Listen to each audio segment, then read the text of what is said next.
do Fumeirinhos Channel, estamos aqui hoje para fazer um unboxing de uma compra feita na Gênio do Oriente.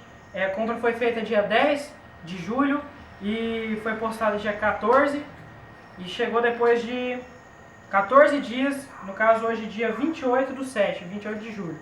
Vamos aqui abrir, a caixa está fechada, como vocês podem ver. Vamos começar.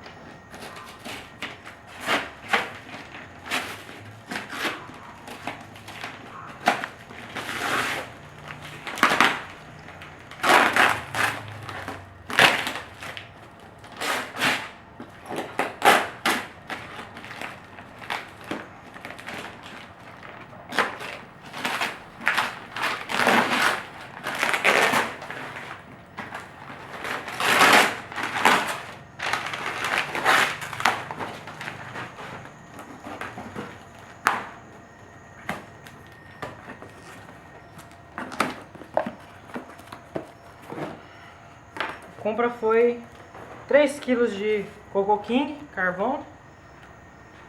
Tá certo?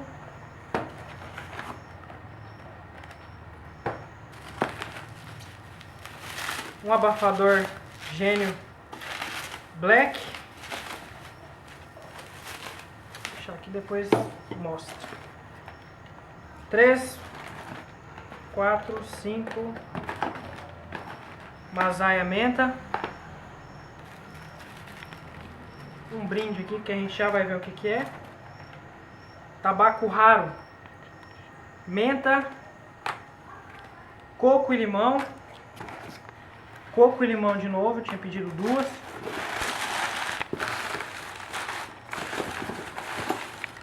Limão e menta.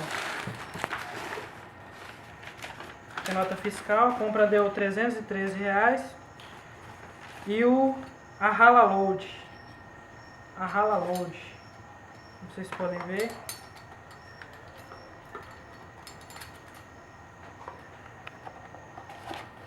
Vamos agora ver o brinde. Está tudo certo. Um furador da Gênio.